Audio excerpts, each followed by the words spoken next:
Yesu yamamubwira muzasome Yohana 10:11 ngo nta bubasha wogira bwo kunkora ibyo ngibyo nguza ububasha aho wabukuye ngo bwavuye mu ijuru. Erega nta wo kuroga ijuru utabyemeye. Muri ibyo yaravuze ngo Yesu nzi ko ufite amagare ibihumbi, nirishaka rinyura mu barozi, nirishaka rinyura mu bashura, icyo wangeneye nukugira ngo nzagere mu ijuru. Yesu yabanye na Yuda abitse migararye, ariko barakorana. Akabwira Yuda biherere ngo papa waretse kuzaza wiba, waretse kuzaza wiba. Akabwira abigishwa be akabwira ngo hari umuntu tugiye gusangira, uwo tuza guhuriza imbeho amaboko gutya kumbeho nguwo niwe. Akamahuma abigishwa bose amaso agahuza na Yuda. Beti ni wewe ga ntashake ko abandi bantu ntatera abandi bantu amagambo. Ikibazo kiri mu kuba ukagihereza ku bantu mwagize amatiku, imiryango mwarashwanye, ariko mwapfuye nk'abakristo. Vrema bagiye bahagarara kumva yawe bakavuga ngo aheza ni mu ijuru. Abantu batabongorerana ngo ntibasuhuzanya ngo bavuze ko ari wowe wamwishe. Uwo mwanda wavuye mu bera. Hari abakozi bene abantu ugenda ukandagira intama zingana gutyo. Yobu yagesigiye abwira Imana ngo urabizi ko nta mupfakazi wigeze ikiwanje ngo arire. Urabizi ko nta muntu wari ushonje. Urabizi yabwiraga Imana ibintu bifatika. None wewe kandi ariko yamabwira madamu ngo madamu none mu kuboko kw'Imana nti harimo ibyiza n'ibibi. Tuzoza tubona ibyiza gusa mu maboko y'Imana nti tugomba gushima. Yamavuga ngo madamu we ntuvuge nk'umwe mu bagore bapfa, uruzureka kuvuga nk'abapfapfa. Yamavuga ngo byose ni Imana yabimpaye kandi niyo yabyishuje. Imibereho ikwiriye abari muri Kristo no mu bihe by'ibibazo kaza watura ubutsinza pana manyanga ngo ni kanaka aho se tuwakore tugere ngo ni nyogokuru wabiduteje ngo ni sogokuru, ariko ayo marozi champa kazashira icampi isi ayi ikamumenya ikisera isinage masumuco ugatwara isi icambisi ikamumenya ikizera isinage. Ndakoresha iminota mwihangane, nari kubaha ubuhamya iminota irarangiye, nari kubakubita ubuhamya ndaza gukomeza nyuma ya saa sita. Mureke mbabwire ubuzima bw'imibereho yo muri Kristo. Konti Imana yankuye kuvuga abarozi ako nageza mbavuga. Ubu babuze isoko kurije kubavuga uko nukuri. Isoko ryabo ryararangiye kuko kuvuga ikibi mu kanwa kiza kikugira mubi. Umunsi umwe ndi Cote d'Ivoire nagiye mwivuga butumwa mbwira Imana ngo nkeneye ubuzuke papa we. Ayi data we. Ubuzuke Mana we, ubuzutse Mana we. Imana irambwira ngo surashaka ubuzutse. Ndashaka ubuzutse. Ngiye kukubwira ikintu utazongera mu kanwa kawe kuvuga. Iki tuzongere kuvuga ngo abantu nabarosi. Iyo ni Imana yabimbwiye. Mwavuga ngo birabareba ko nzopfa tugahurira mu ijuru kababwira ngo barababwiye muranga. Irabareba. Kuvuga abarozi gute? Ngo dore uyu waravuze ngo numurozi ndakwihorera, uyu uravuga ngo numurozi ndakwihorera. Niwongera nama numva ntacyo yongeyeho, nama numva nkaho ubugingo bwanje buzova mu gitabo cy'ubugingo. Ntiyakivuze ariko nama numva uburemere ninongera kurivuga. Ngo nuzazugera mu ijambo ryanjye uzuvuga abarozi ko bazohura n'ibizago bakizwe. Ariko ikintu cyo kuvuga ngo kanaka ni umurozi tukongere mu buzima bwawe. Mureke mbabwire mu gihe cyose nageze barandi, ariko umunsi nabakuye mu kanwa kanje nagize ubuzima bw'amahoro. Nubwo nogwara nza numva nopfa neza, ariko ico gihe nari gupfana ubuzima bubi. Sinzi niyo nari kuje kuko nahoraga nanga abantu namuhobera ngo tiki umururu gutwiki nari naramaze abantu.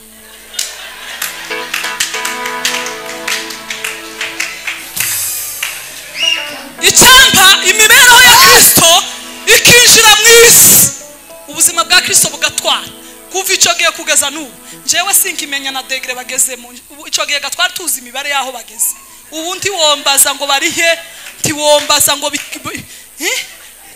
Imana iratubwiye ngo bageze ngo aba nibo binji ibyo simbiherutse ndi mu gutaramira mu ijuru rikambwira gusa ko nzoja mu ijuru sinzi yo ndi mu bundi buzima sinkibona umwanzi mu isi n'ukuri ukuko ndama mbona mwese ayewe ako murankunze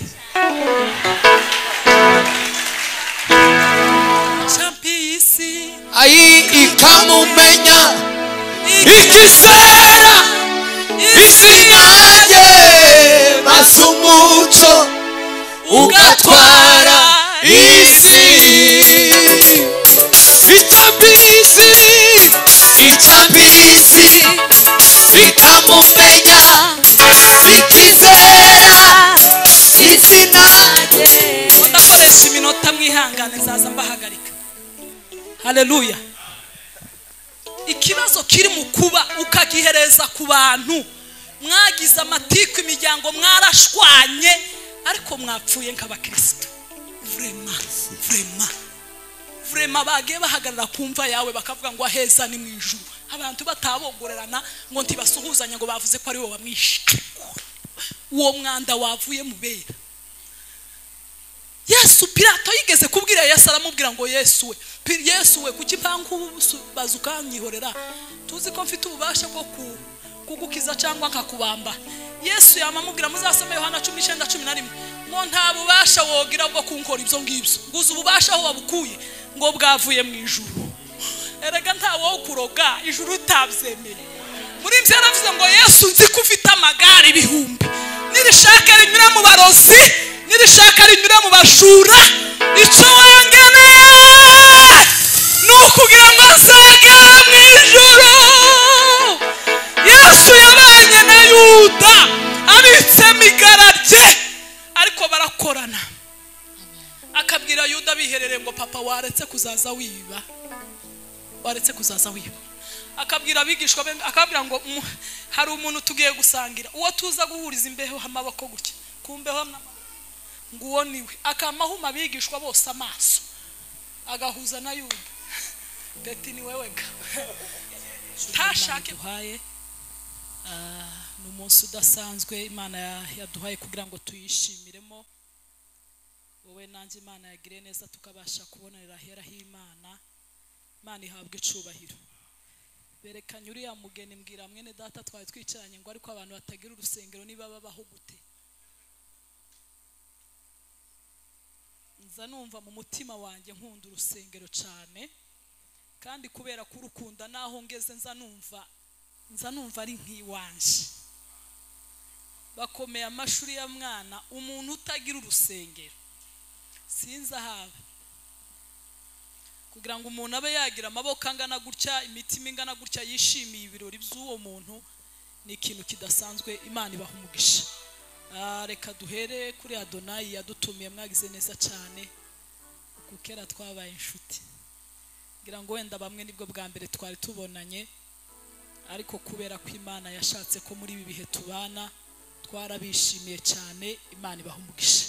Turashimira famille dufite. Imana ibagirire neza. Batwitayeho ngira ngo none ibiro nshobora kuba niyongereho nka 5 kubera ke abari kuduha kubera ukuntu bari kwitwitaho.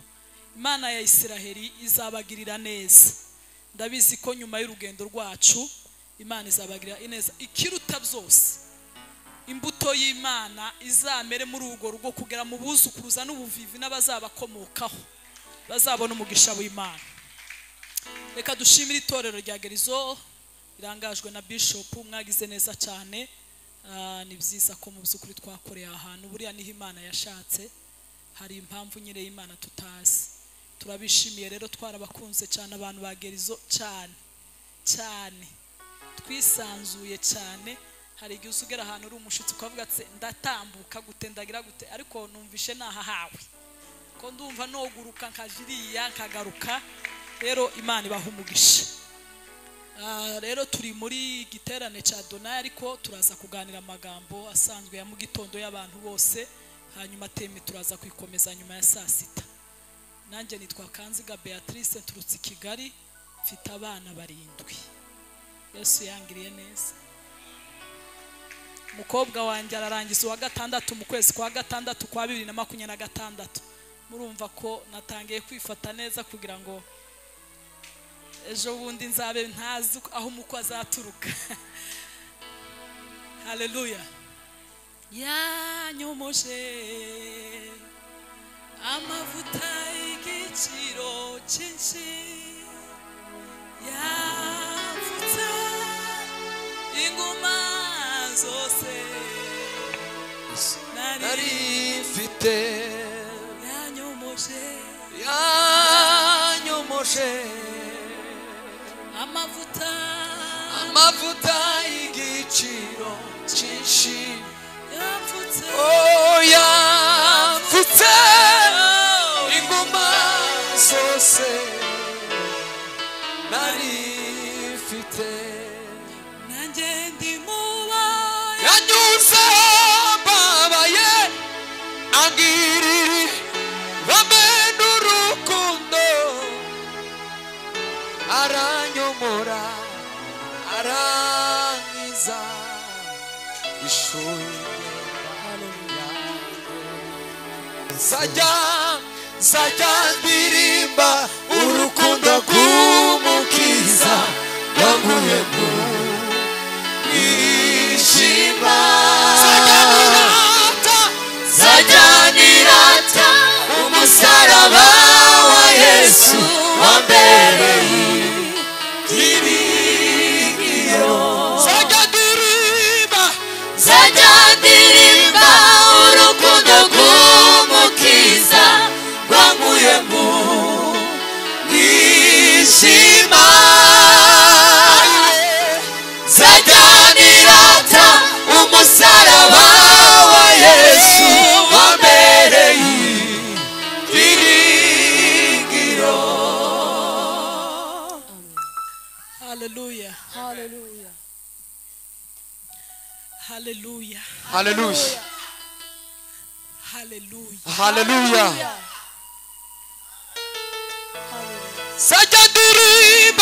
Sajya ndirimba urukundo rw'umukiza wankuye mu mwijima,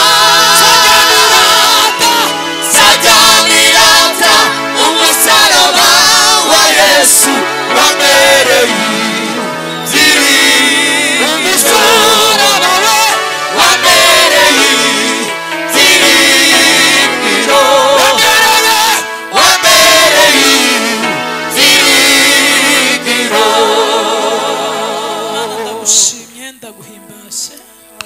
Mana we, ubuntu bw'Imana butangaje bwadukuyeho imigozi. Muri byaravuze ngo byavuye se kuki, byavuye kugushaka kw'Imana yonyine yambohoye. Aravuga ngo suko nari mwiza be namba, ni Yesu wenyine. Waratubabarijwe kugira ngo tugire agaciro, kugira ngo turonke imigisha yose duhererwe muri Kristo.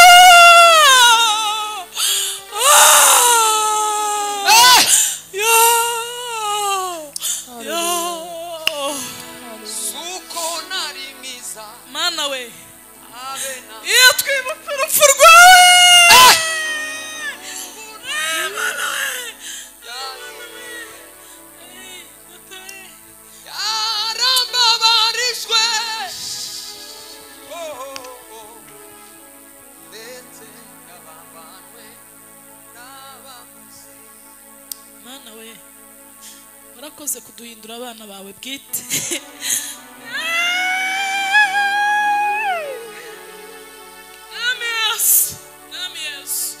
Ai tuba turihe, tuba dusaba gute we Mana we, tuba tugenda gute we. Muri rimwe yaravuze ngo yadutuye imitwaro yaduhetamishaga, none tugenda twemye, tugenda n'amahoro, tugenda n'ubwenge bwinshi, tugendana na Yesu. Ni byiza we, ai ngo nukuri yatugeze masigaye abana natwe. Shimwe ko wabaye natwe ibihe byose. Twabonye neza muri iki gihugu cy'u Burundi Mana. twabonye imbaraga muri iki gihugu, twabonye ubugiraneza muri iki gihugu. Wagize neza kuduhuza n'abera twari dukumburanye, twabyifuje kenshi mwami ntitwabibona, ariko iki ni igihe cyo kugira ngo twongere tunezeranwe n'abera. Tugukomeye mu mashi kuko Yesu ubikora mu izina rya Yesu. Amen. Imana ibahe umugisha.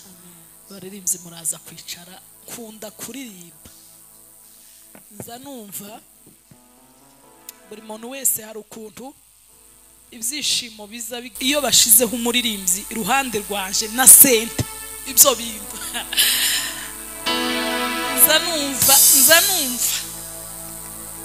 nza numva merewe neza.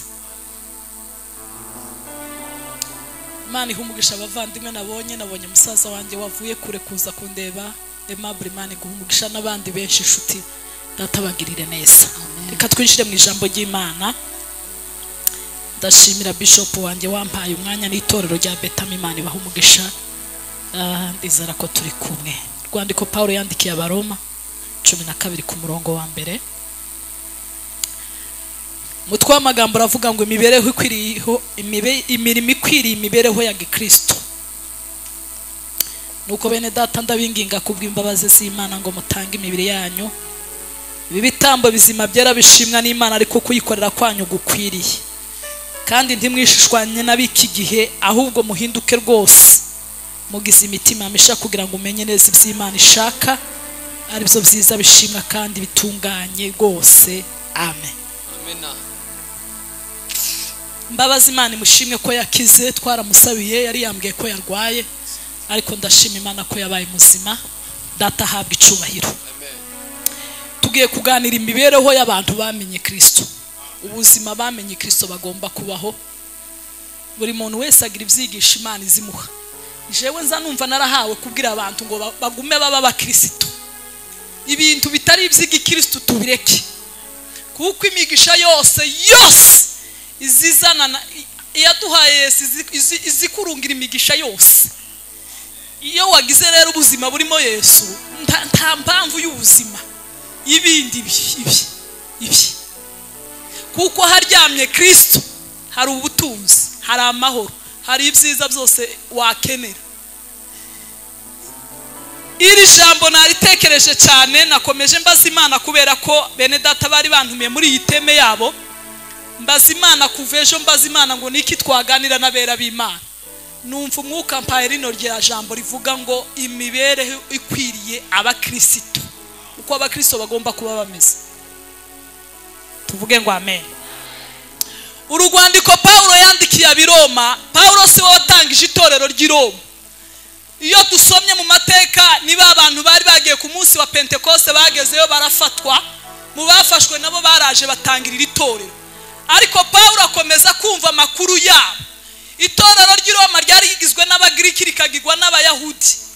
Abayahudi bari bafite ibintu byinshi baza birata, ngo birataga ko ari urubyaro rwa Aburahamu, bakirata ko bahawe amategeko, babikijwe amategeko, bakirata ko bahawe amasezerano, bakirata ko bahawe Mose nk'umushorera. Ni byinshi birataga, bakirata iby'imihango y'idini, gukebwa n'ibindi byo byari ibintu bidakorwaho. Mbese bakira ubutumwa bwiza ariko ntibwagira ireme, kubera ibyo bintu bari bahuye n'abanyamahanga batazi iyo migenzo, batazi iyo mihango.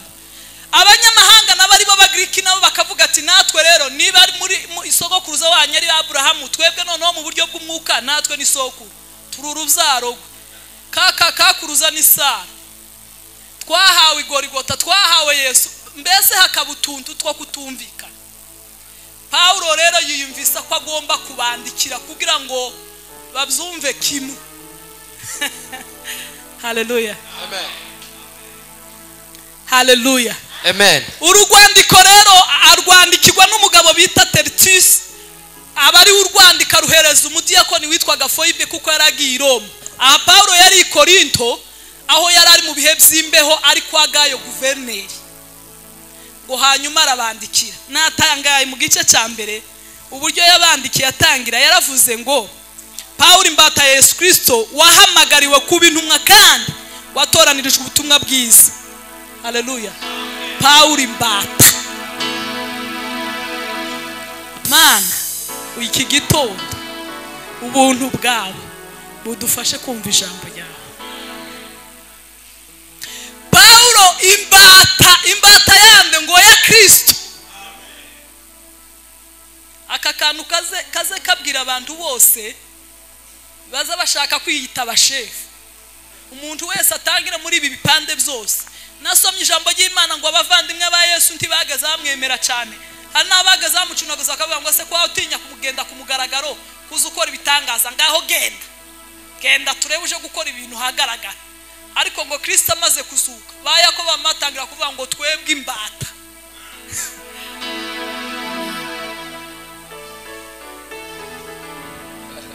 Ngende muba yanyuze babaye agirira n'urukundo aranyumura arangiza ishuye imyenda yanjye yose.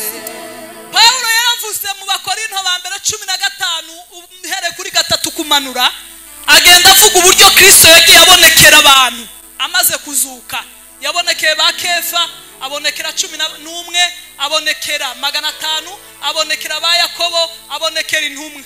Arangije avuga ijambo ngo nanje ngo mbonekera ndi nk'umwana w'icene, ngo kandi ngo sinarimbi kwiriye, ngo ariko ubuntu bwa Data ngo bungera. Ubwo buntu ngo bumaze kumugeraho ngo akora imirimo iruti y'abambere, ngo kandi ibyo yakoze ngo iyo mirimo yose nubwo yabarushije ngo yabitewe n'ubuntu.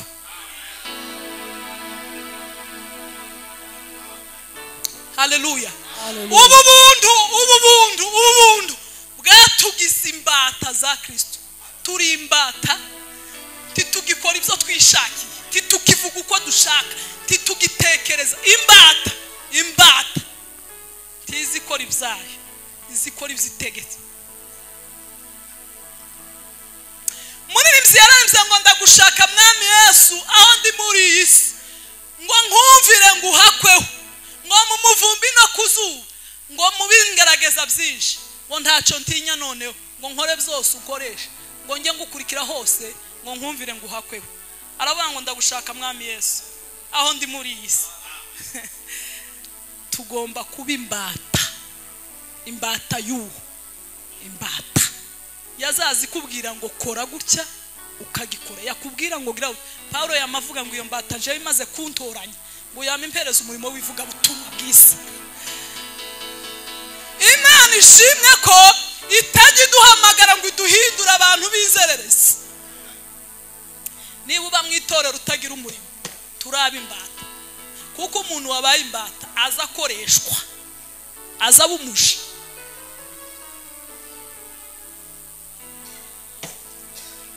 Ngende muba yanyuze babaye agirira n'urukundo aranyumura arangiza ishuye imyenda yanjye yose. Aravuga ngo ijyambere arabashimiye Imana ye muri Kristo Yesu ngo kwizera kwabo kwaramamaye mu isi yose. Kwizera kwanyu kwaramamaye, twarakumenye. Haleluya. Ngo bituma Paulo ngo abakumbura, ngo arabakumbura. Abera muze mukumbura nawe. Abera bagomba gukumbura nawe. Zagenze gute? Kuki abantu batari mu gukumbura amateraniro ngo uzuvuga ngo ayi wowe mana we ejo nariko mbwira Nadia, urebe nibwo bwanje mubonye. Nadia nagukumbuye kumanwa numva ngiye nko gupfa. Nadia nibwo bwa mbere mubonye, ariko kubera ukuntu yabanye natwe akanyegera, ejo asa nk'umuntu ubuze. Ejo bundi ti Nadia we nagukumbuye. Mwumve gukumbura Nadia tumaranye iminsi 2.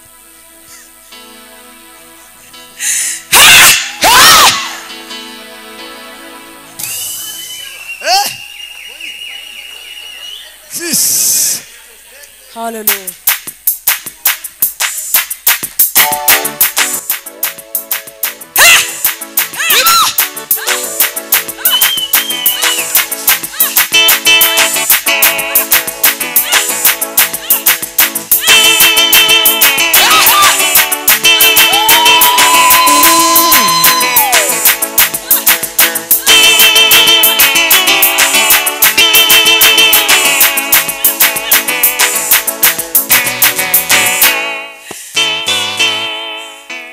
tuvuga gukumburana bwira mugenzi wawe ngo asuze ukumbura mwene so imibereho y'abari muri Kristo baza bakumburana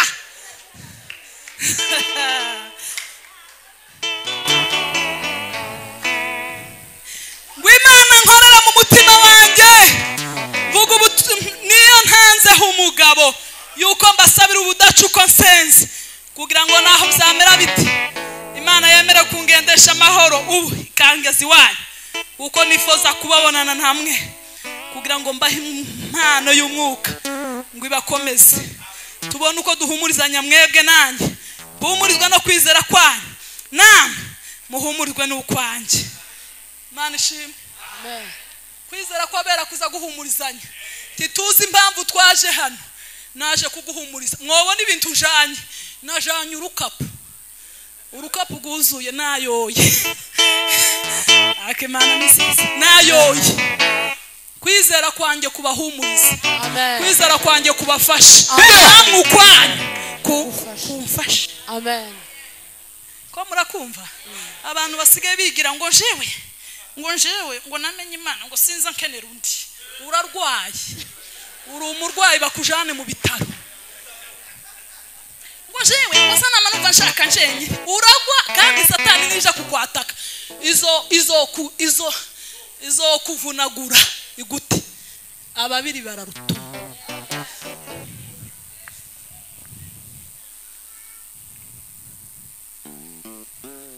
Haleluya ariko bene data sinshaka ko mutamenya yuko kenshi nagambire kuzi wanyu ngo mbone imbuto murimo nko mu yandi mahanga ariko nagiye ngira ibisibye ngo kugeza n'ubu ibisibye ari ibisibye biza bitangira bera ntibabonane narebye ababaririmbyi kaza mvuga ngo yaba byari bishobotse nkanakazi rimwe kuwa mbere bose bagataha muri Betani ndebe iki gitaramo nkaza mvuga ngo iyo tukicimurira twama dukomereza iriye ariko hari ibisibye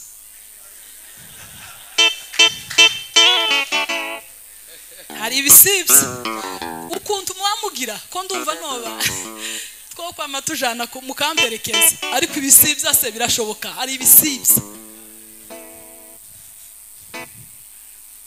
hanyuma mu gice cya kabiri hagomeza kubabwira ukuntu Imana itazirobanura ku butoni tuvuge ngo amen mwebwe mwabayahudi we mwiza mwigira ukuntu Imana ntizirobanura ku butoni ntizireba ngo uyu ni umuyahudi ngo uyu ni umuki ahubwo abantu izireba nabakebwe mu mutima ibyo byo kwirirwa mubwira abanyamahanga ngo ntibakebwe ngo abana b'abahungu babo ngo baraho ibyo ni amasuku y'inyuma ariko umuyuda nyakuri n'uw'indani ni umutima wahindutse ukaba musha abari muri Kristo abari ibyaremwe bisho kuko ibyakera iby'abagiriki byararangiye ya migenzo y'ibiki yo kubita imbwa n'ibindi fini byararangiye ubu ni ibyaremwe bisho ngo agere kuri gatatu yamabwira abagiriki n'abanyamahanga ati namwe ganti mwiyemere muzaho mwavuye ntimwagiraga Imana rurema mwarabashitse ariko Paulo ndamukunda we mutazazamura umutwe mugashaka kuruta abayuda mugende gake ari ukuntu umuntu azamafatwa umunota umwe akamashaka gusimbuka abantu bamubanjirije ngo ntiwo bishobora banza genda gake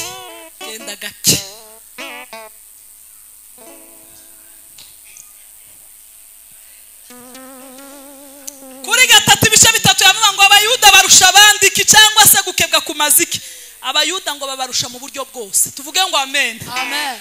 ngo irya mbere ngo babikijwe ibyavuzwe n'Imana uzi kugendana ibyavuzwe n'Imana none mwabanyamahanga mwe namwe ko kera mwitonde mugende gake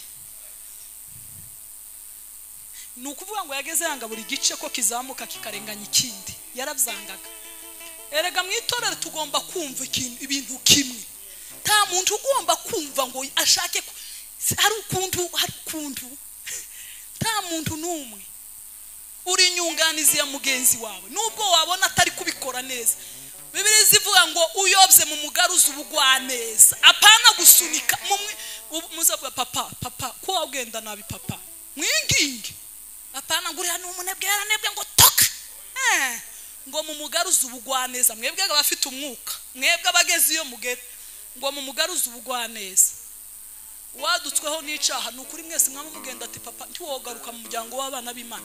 Abantu babuze izi mvugo turako ndi kubivuga, izi mvugo zarabuze. Umuntu aramukagize intege nke yasubira inyuma twese uwo birabirangiye ko turareba Yesu we yageze avuga ngo yazi abarwayi ntigeze azira abazima nazi abarwayi. Niyo mpamvu bageze amusanga aho yicaye mu bakoresha bikoro kwa Bazakayo aho basanze bakwa ba Matayo bamubwira ati nta nubwo ari umuhanuzi ntamenye iyo yicaye. Akavuga ati ninde ukeneye umuvuzi singira ngo numugwaye. Haleluya, amen. Ku bice bine ababwira ukuntu Aburahamu yatsindishijwe no kwizera, bice bitanu ababwira amahirwe azanwa no gutsindishirwa no kwizera. Ibyo simbitinda. Ageze kuri 7 Paulo ababwira ukuntu ari kurwana na kamere, intambara ya kamere n'umwuka. Kamere ni igihu, kamere ukuntu ureba ko twateranye hari bamwe kera bageziriya ngubuse ya mari ngo koko ngubundi yapfu ukubara abantu babacuruza mugaruki abacuruzi bagaruki turi materaniro.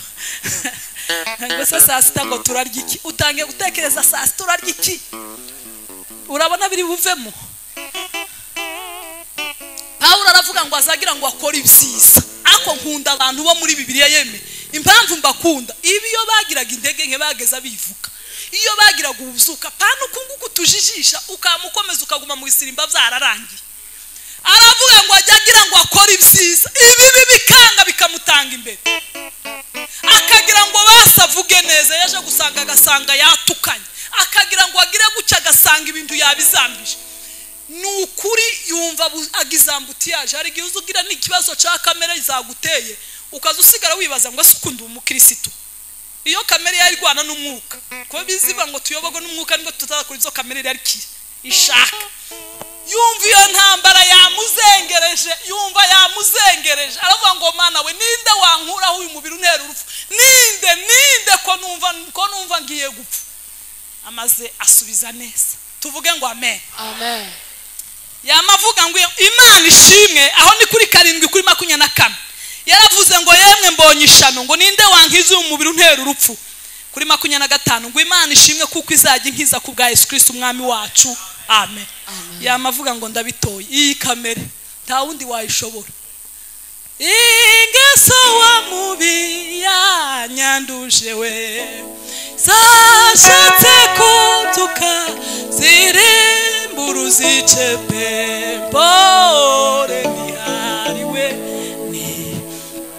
Ariko wari wabona ko bimaze nk'iminsi 5 yo mu masengesho ukamuvuga ngo ningera mu rugo noneho ngo ndamangera yo senge ukamusanga kera abakozi cyangwa abandi bazambisha ukamutonga nuri mu muha gutya umugabo akakubwira ngo ariko wari wagiye mu masengesho cyangwa wari wagiye kubonana na Satani.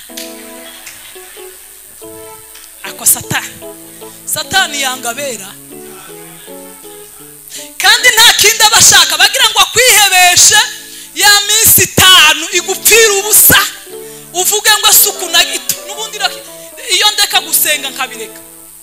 Ariko Paulo yamavuga ngo Imana ishimwe mbonye umuti uzojya ubinkiza mu gihe kamere yantanze kankoresha amakosa ngo Imana izajya inkiza ku bwa Kristo umwami wacu. Ndabitoye Imana ibakize ku bwa Kristo umwami wacu. Kamere zose z'iki cyumweru bizari zahagurutse amarari y'ubusambanya amarari y'amafaranga intonganya insangano ku bwa Kristo Yesu mu bibararwe, amen. Nta kindi gabisaba nuko byizera. Haleluya, amen. Hanyuma ageze kuri iki gice cya 12 atangira kubagira inama tuvuge ngo amen, amen. Arababwira ngo kubw'imbabazi ndabinginga kubw'imbabazi z'Imana ngo dutange imibiri yacu ibi bitanu bizima byera bishimwa n'Imana ngo ariko kwikorera kwa ukwiriye ngo ntimwifatanye n'abiki gihe mudahwanije rwose ngo ahubwo muhinduke mugira imitima misha. Ko murumva iyo nama kurumva inama yabagiriye yo kutifatanya n'abiki gihe. Haleluya. Uri umusomyi mfasha gusoma ndasoma muri aka kantu mwihangane ndagenda nsoma Umuhanuzi Mika 6:8 kumenya iby'Imana dushaka. Imana iradushaka iniki nibiki Imana igomba kudushakaho imibereho Imana idushakamo niyihe 6:8 muri Mika baguhereze mikro Mika 6:8 ufite ikirundi nta kibazo kivuge kubera ko arico bari kumva njewe ndakomeza nifashishe ikinyarwanda ko yakweretse icyiza ego icyarico ego gaye umuntu mbega hari ikindi uhoraho akugomba ko atari gukora ibiroranye no gukunda kugira imbabazi no kugendana n'Imana yawe wicishije bugufi. Haleluya. Amen. Iyo wibaza muri iri jambo kavuga ngo dutange imibiri yacu ibi bitambo bizima byera bishimwa n'Imana, ese gukorera Imana niki? Tugomba gukorera Imana iki? Nkunda Bibiliya ijambo ry'Imana kuko riza ritari kurangira, rihita riturangira nkuko Imana yavugiye mu kanwa k'umuhanuzi Mika. Riravuga ngo yewe mwana w'umuntu we, yewe mwana w'umuntu. Haleluya. Amen. Ngo Imana yakweretse icyiza icarico, icyo Uwiteka gushakaho niki? Ngo nugukora ibyo gukiranuka. Haleluya. Imibereho y'abari muri Kristo igomba gukiranuka. Zambwira abantu uri mu guhereza umuntu $100 ukamubwira ngo ugende uringereze kwa pasiteri agashika mukera yavunje, wayavunje amanyarwanda gute kandi baguhaye $100? Ngo urumva ngo nanagize akantu k'urubanza ngo mbanza kuyitizamo amanyanga. Ariya ni amanyanga. Niba baguhaye $100 niba ubwiye umuntu ngo nguriza amafaranga nzakwishura ku itariki 10, nubona itariki 10 zirarenze utarayabona, subira kwa wa muntu mubwire ngo sorry nagize impamvu ituma amafaranga ntayabona, nyongera iminsi. Naho ubu abantu babaye amabandi ari mu gufata idena akaja kuguriza uyu kugira ngo akwishure, yamara kugura uyu yamwataka agafata undi kugira ngo amwishure, yamara akafata kuri uyu ugasanga afite miliyoni 5 z'abandi. Umunsi bamwatakiye rimwe agahunga igihugu. Rega biragoye ko tubivuga ariko nta kundi tugomba kubivuga kugira ngo abantu bakire, kubera ko abantu banga kuvuga ukuri kugira ngo abantu bakire. Aya manyanga yabaye nibiti. Erega umuntu agomba kwihanganira ubukene. Hari ibihe byo gukena, hari ibihe byo gusonza. Paulo yaravuze ngo ibyo bihe byose yabinyuzemo. Nanyuzwe no gusonza, nanyuzwe no guhaga ibitutsi by'abayuda bene wacu, ibyo narabye zangeze. Ntaco Bibiliya yasize. Zose biri imbere, icyo uzuhura naco nabandi bahuye naco. Ubukene bazakubwira bakuhamagarire Lazaro, imbwa zageza zirigata mu bisebe. Bavuga ati ngwino Lazaro, uyu muntu yatewe n'amanyanga, abonye agize ubukene akomeza kubesha. Hagarara umubwira ukuntu wagaze uragatwa n'imbwa, ukuntu wagaze wifuza ibijyo bivuye ku meza ya sobe. Babwira abapfakazi bavuga ati twebwe abapfakazi byari bimeze gutya. Hana ngwino yamaranye imyaka 7 n'umugabo, amara 84 mu rusengero. Babwiye uko witwaye mama Messi agakiza ntikaje ukagafata mu ndoki urindiriye. Ngwino babwira ukuntu witwaye neza umupfakazi. Abantu bamavuga ngo njewe ngurumva ngo nari Yosefu, ngo naragiye mu gihugu, ngo abantu batanzi, ngo narahuye n'ubuzima. Yosefu ngwino uyu noneho ganyira buje yaramwifuje. Musobanura ukuntu umuntu azayifata. Ikintu cyose uzozuza naco impamvu hari umuntu uzozugura. Nuvuga ngo wagize umugabo w'ikigoryo naba ngo yari ikigoryo, Abigaye ngwino babwira ukuntu wabanye n'ikigoryo. Kandi ngo yari umutunzi, ntabwo yari Nabali uzi kigo gicumutunzi, kigo gicumutunzi. Bishoboka ko wenda yagaza mukorera ibintu bibi cyane. Umuntu wabaye ikigo none hari umutunzi n'ibintu. Abigaye ngwino babwira ngo njewe umugabo yari umutunzi ariko akagira ubugoryi, ngo ariko mwitwaraho neza, ngo kugeza igihe narokoye kubera ubwenge bwanje burokora urugo rwose kwari rugiye kurimbuka. Bazodukubita ibintu gutyo uvuga ngo ikinkwiriye nuko uciye urubanza neza. Bazoza kuzanira abandi bahamya gutya. Nibavuga abashumba ayiwe bama bazana ba Petero, bazane ba Yakobo, bazane ba Yohana, ba iboga ntibagiraga pipi. Ntimwumvisha ko ba Petero na ba Yohana pi.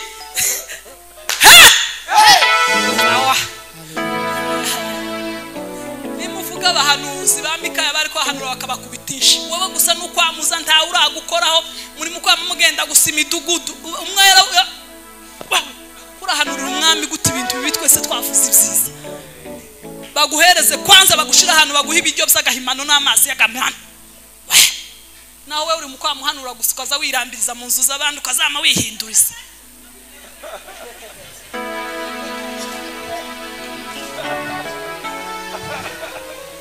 ikibuga tuvuga n'isi turimo kandi tugoswe n'abahamya benshi bategereje ifirimbi yanjye abwoba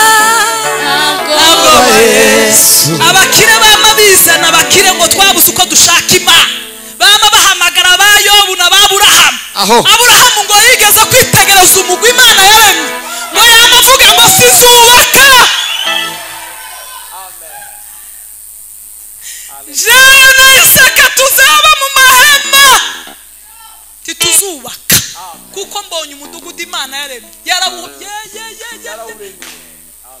Imana izogukorera ikintu none wewe nturubakira n'umukene habe n'akazu k'amabata arindwi ngurumukire Yobu intama 7,000 indogobe izihinga 300 ibigira gute 700 abagaragu buwo mukumbi bangana gute abajana ico gihumbi bangana gute abajana 700 bangana gute abajana 300 kwa Yobu hari hatwebereye hari abakozi bene abantu ugenda ukandagira intama zingana gutyo Yobu yagasigiye abwira Imana ngo urabizi ko nta mupfakazi wigeze ikiwanje ngo arire urabizi ko nta muntu wari ushonje urabizi yabwiraga Imana ibintu bifatika none wewe kandi ariko yamabwira madamu ngo none mu kuboko kw'Imana nti harimo ibyiza n'ibibi tuzoza tubona ibyiza gusa mu maboko y'Imana nti tugomba gushima yamavuga ngo madamu we ntuvuge nk'umwe mu bagore bapfa uruzureka kuvuga nk'abapfapfa yamavuga ngo byose n'Imana yabimpaye kandi niyo yabyishuje imibereho ikwiriye abari muri Kristo no mu bihe by'ibibazo kaza watura ubutsinza pana amanyanga ngo ni kanaka aho se tuwakore tugere ngo ni nyogokuru wabiduteje ngo ni sogokuru ariko ayo marozi champa kazashira icampi isi ayi ikamumenya ikisera isinage masumuco ugatwara isi icambisi ikamumenya ikizera isinage ndakoresha iminota mwihangane zaza mbahagarika haleluya ikibazo kiri mu kuba ukagihereza ku bantu mwagize amatiku imiryango mwarashwanye ariko mwapfuye nk'abakristo vrema bagiye bahagarara kumva yawe bakavuga ngo aheza ni mu ijuru abantu batabogorerana ngo ntibasuhuzanya ngo bavuze ko ari wowe wamwishe uwo mwanda wavuye mu bera Yesu Pilato yigeze kubwira Yesu aramubwira ngo Yesu we kuki mpangu bazukanyihorera tuzi ko mfite ububasha bwo kugukiza cyangwa nkakubamba Yesu yamamubwira muzasome Yohana 19:11 ngo nta bubasha wogira bwo kunkora ibyo ngibyo nguza ububasha aho wabukuye ngo bwavuye mu ijuru erega nta wo kuroga ijuru utabyemeye muri mvye yaravuze ngo Yesu nzi ko ufite amagare 1000 nirishaka rinyura mu barozi nirishaka rinyura mu bashura ico wangeneye nukugira ngo azagera mu ijuru Yesu yabanye na Yuda abitse migararye ariko barakorana akabwira Yuda biherere ngo papa waretse kuzaza wiba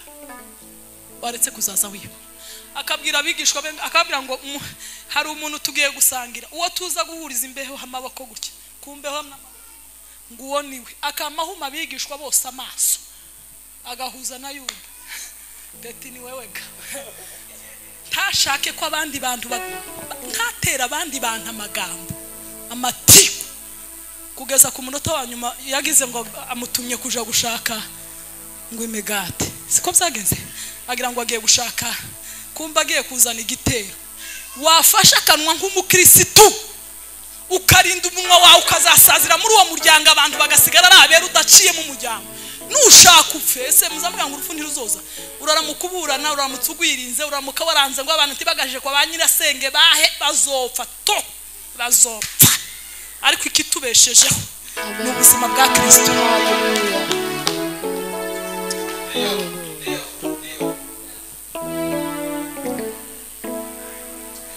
Haleluya. Amen. Haleluya. Haleluya. Imana iragushakaho gukiranuka, mukiranuke mu magambo, mukiranuke mu bintu byanyu byose. Uzugenda udafite uruha, uzugenda nta muntu ufite hugwikwekwe, uje mu nzu y'umuntu ubohotse yakurya yakugira ate katapi tiduri kubakora ibi biti tugomba kuyiva si ibyacu. Nari kubaha ubuhamya iminota irarangi, nari kubakubita ubuhamya ndaza gukomeza nyuma ya saa sita. Mureke mbabwire ubuzima bw'imibereho yo muri Kristo. Konti Imana yankuye kuvuga abarozi ako nageza mbavuga ubu babuze isoko kurije kubavuga uko nukuri isoko ryabo ryararangiye kuko kuvuga ikibi mu kanwa kiza kikugira mubi. Umunsi umwe ndi Cote d'Ivoire nagiye mwivuga butumwa mbwira Imana ngo nkeneye ubuzuke papa we data we ubuzuke mana we ubuzutse mana we. Imana irambwira ngo surashaka ubuzutse ndashaka ubuzutse ngiye kukubwira ikintu utazongera mu kanwa kawe kuvuga iki tuzongere kuvuga ngo abantu nabarose. Iyo ni Imana yabimbwiye mwavuga ngo birabareba ko nzopfa tugahurira mu ijuru kababwira ngo barababwiye muranga irabareba kuvuga abarozi gute ngo dore uyu waravuze ngo numurozi ndakwihorera uyu uravuga ngo numurozi ndakwihorera niwongera nama numva ntacyo yongeyeho nama numva nkaho ubugingo bwanje buzova mu gitabo cy'ubugingo ntiyakivuze ariko nama numva uburemere ninongera kurivuga ngo nuzazugera mu ijambo ryanjye uzuvuga abarozi ko bazohura n'ibizago bakizwe ariko ikintu cyo kuvuga ngo kanaka ni umurozi tukongere mu buzima bwawe.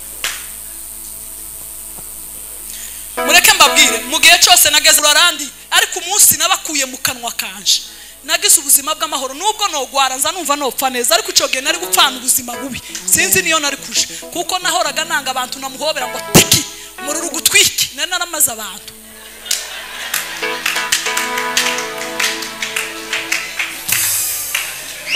Icyampa imibereho ya Kristo ikinjira mu isi ubuzima bwa Kristo bugatwara kuva ico gihe kugeza n'ubu jewe sinkimenya na degré bagezemo ico gihe gatwara tuzi imibare yaho bageze ubu ntiwombaza ngo barihe ntiwombaza ngo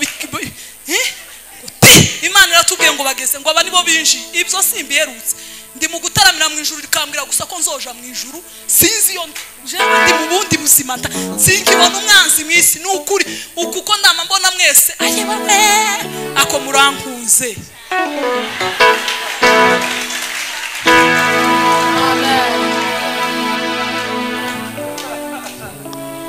Ikindi Imana idushakaho ngo ni ukugendana n'Imana yacu. Enoki yabyaye Metusela muri 65 ngo amara imyaka 300 ngo agendana n'Imana ye. Ikindi ngo gukunda kubabarira gukunda yewe Bibiliya ivuga ngo nujana ituro ngo ukibuka ko hari umuntu mufite ico mupfa ngo wamurisiga ngo ubanze ugende ico gihe Yerusalemu kugira ngo ugeraho baturira wageze ukoresha iminsi 5 tekereza gusiga ituro ukazamuka iminsi 5 waramanutse indi 5 kongera kugaruka indi minsi 5 iminsi 15 utaratura ituro none wewe umuntu ukwegere kumubwira ngo sori byarakunaniye uzufata igaburo utarasabye imbabazi ugafata igaburo utababarira bibiziba ngo ntibishoboka yuko utababarira azababarira ubabarira wese azobabarira utazubabarira na se wo mu ijuru utazomubabarira.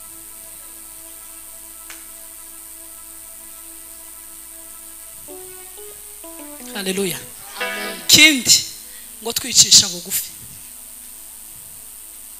kwicisha bugufi somera Luka 14 papa kuri 7 ni mu Kirundi ariko mwihangane nyine nanje ndakomeza mbigenekereze mu Kinyarwanda muhumure ndacafite iminota gose sindayirenza mutagira ngo wenda nayirengeje nta kibazo gose turayikoresha kandi akira umugani abatumiwe abonye ngene bitoraniriza ivyicaro by'abakuru subiramo papa hasubiremo ariko ko haravuga neza abacu 14:7 muri Luka wamuhasubira neza bahumve mu kirundi gako biragenda neza umugani Yesu yaciye umugani ako Yesu yarazi imigani kandi acira umugani abatumiwe abonye ingene bitoraniriza ivyicaro by'abakuru ego arababwira ati umuntu niyagutorera ubukwe ego tuze wicare mu cicaro c'abakuru ngo kumbure tihabe hari umuntu akurusha igitinyiro yego yatowe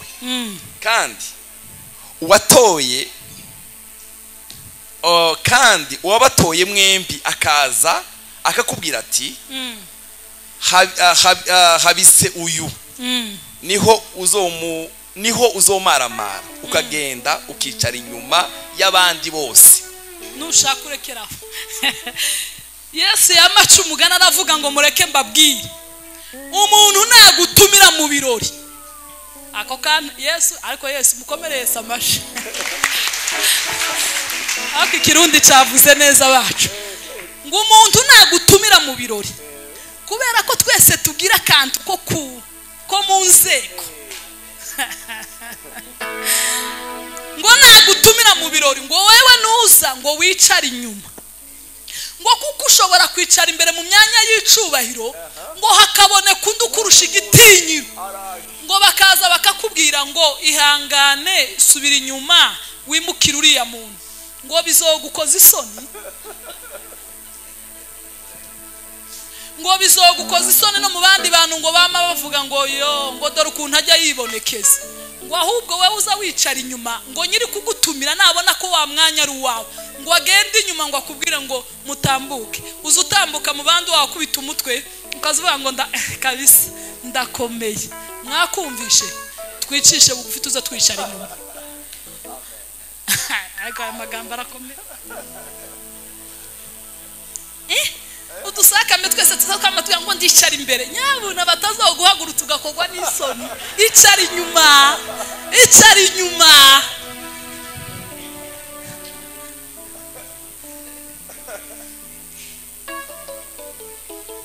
nijoro nimugoroba ndaza kuvuga gusenga kudakwiriye kuramya kudakwiriye ko gusenga ngo umufarisayo wagiye gusenga n'umukoresha w'ikoro ngo akazabwira Imana ngo urabizi ko ntameze nk'uyu jewe nza niyiriza ubusa mu minsi n'ingwaka nza ntanga icacu simeze nk'aba banyazi aba ariko Yesu ndagukunda kandi nkundira Yesu ko ari agira ingoma y'ubutabera ico ndakimukundira tazagenda muri bijya ngo abantu bavuze ngo yamagenda mu kigugu cyavuze ngo yego azavuga ngo no uyu umwe yavuze ukuri karebu nayo sho baravuze ngo niba Uwiteka twishimira takabuza tuzagira muri ico gihugu kuko twe twabarebye tubona nta rukingo bagira Imana yamije mu ruhande rwabo abandi 10 bose yamivuga ngo mugende simbarimo Imana ndizikurikira majorite ariko Imana ni nziza aho ubona ko wasuzuguwe Imana izibona ko ariho hari icubahiro kandi izi kuhazamura abantu bose bakabona ko yakuzamuye ariko ni igitangaza kwishira hejuru ukava kuri plafo bakagukubita hasi isi yose zibona ko watibutse abaririmbye ubu ngubu gani mwebwe kubera kuzi ko ari wowe uzutera ukazabama wigira ukuntu ukinyereza ngo babura umuntu bazo burase ko muragira ngo itorero ringana gutya ryobura umuntu wofa ukuworeka mikoro hari abandi banze kwifata kuko ubateye ambutiyaje woyirekura boririmba uko nukuri ko muragira ngo norusha abantu bose dukeneye ko bahinduka bagasana Kristo tidukeneye ko bapfa dukeneye isi yose kwimumenye niko uyu muririmbyi yavuze ngo icampi isi kamumenya ikizera ko izina rye ngo amaze amahoro agatwara isi Imana ishimwe dukeneye ko abajura bamenye Imana dukeneye ko abicanyi bamenye Imana dukeneye abasambanyi ko iyi si kagira amahoro dukeneye isi kwimenya Kristo nta muntu dushaka ko apfana ibyaha dukeneye ko isi imenya Kristo ikibi cye kukunesha ahubwo unesheje ikibi ciza amen bene data ndabinginga dutanga imibiri ibi bitambo bizima bishimwa n'Imana, ariko kwikorera kwacu titwishushanye n'abiki gihe tudawanya, duhinduke rwose tugira imibereho iri muri Kristo. Umuntu urwaye nahaguruke tumusengere. Nyuma yaho ndaza gusaba bishop aze kureba abagiye kwakira Yesu nk'umwami n'umukiza, ariko nifuje ko dusengera abarwayi. Umuntu wumva arwaye rwose nahaguruke tumusengere.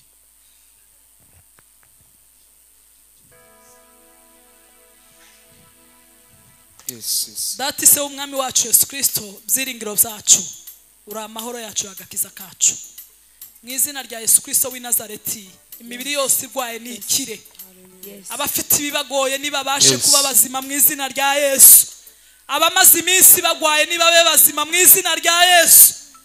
Ayi, haleluya. Data mwiza, Petero na Yohana baravuze ngo ifeza n'izahabu ntabyo dufite, ariko icyo dufite turakiguha mu izina rya Yesu Kristo w'i Nazareti. Haguruka ugende. Twamamaje gukomera kw'Imana, twamamaje ubutsinzi bw'Imana. Abari barwaye nibabe bazima, abumvaga bamerewe nabi nibakira ubuzima buva ku Mana. Ni wowe nyiri mashimwe, ni wowe ugira neza, ni wowe uzubasha kudukorera ibiruta ibyo dusaba n'ibyo twibwira. Tuguhaye icubahiro kuko ari wowe ubikoze mu izina rya Yesu. Amen. Imana ibahe umugisha. Ubwo bishop arabaza bataramenya Imana. Icampisi ikamumenya ikizera izina rye maze umucyo ugatwara isi. Yesu ashimwe. Amen. Harakavensi nako nshaka ko turirimba ahubwo kavuga ngo turatsinzwe. Tuvuga iki? Imana ni nyembabazi. Nta kindi twovuga atari ugusaba Imana imbabazi. Mwumvisha ari amajambo.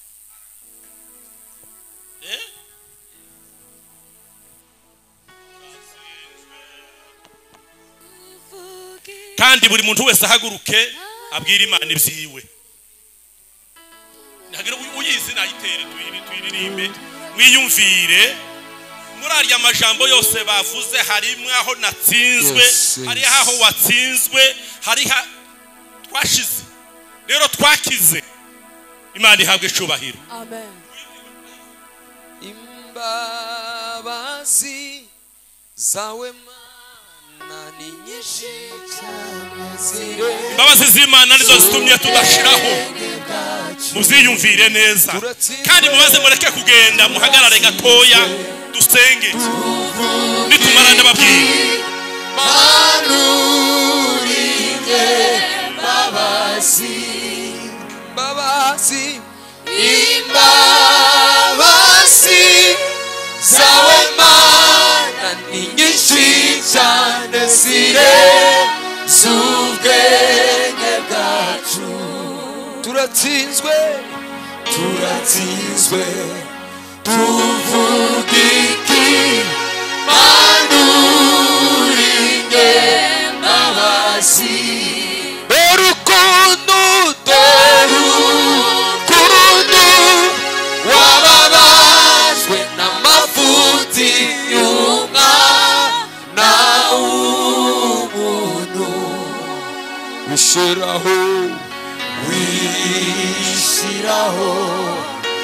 ibyaha bye wowe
gusenga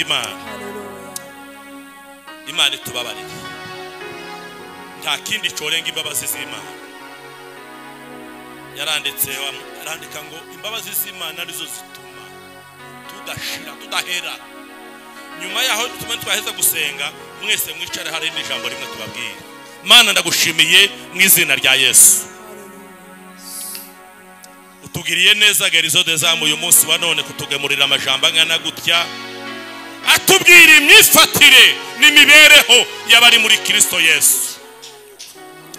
Twatsinzwe nta kindi twovuga dusabye imbabazi Imana yacu.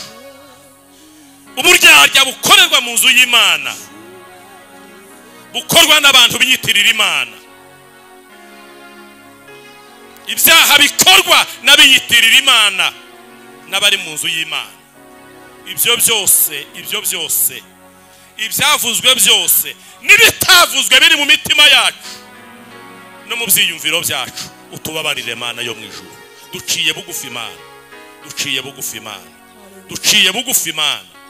Aba bapapa bose bahagaze n'abamama bose bahagaze, urwaruka rwacu rw'abahungu n'abakobwa, buri muntu wese urebe uko yahagurutse ameze, wemere amaraso ya Kristo Yesu atubonekeho. Tuhumurizwa n'ijambo rivuga ngo uhoraho umucamanza yambonye kwa amaraso ngo ntanshira urubanza rubi azanyita umugororotsi. Reka muri kano kanya twitwa abagororotsi tuboneke ko turi abagororotsi imbere y'amaso y'Imana iyo izimenya kugenzura ibiri mu mitima yacu no mu bwenge bwacu no mu byiyumviro byacu. Tugirire imbabazi, utugirire neza, udukize kandi uturinde umubi mu izina rya Yesu. Niko basize ubusibwe abigishwa bawe ati muri iyi si mufite ingorane ngo ariko nimuhumure nanesheje isi. Nanone mwami Imana uyiturindiremwo simbakura mu isi ariko ahubwo ngo uyibarindiremwo, turindiremwo, uturinde ibyaha, uturinde amafuti, uturinde uburyarya, uturinde inzangano, uturinde ibibi byose. Ineza yawe tuyibone muri byose, imbabazi zawe turazizeye ku bantu bose ni mu izina rya Yesu. Amen. Mubyagire gatoya mbereke.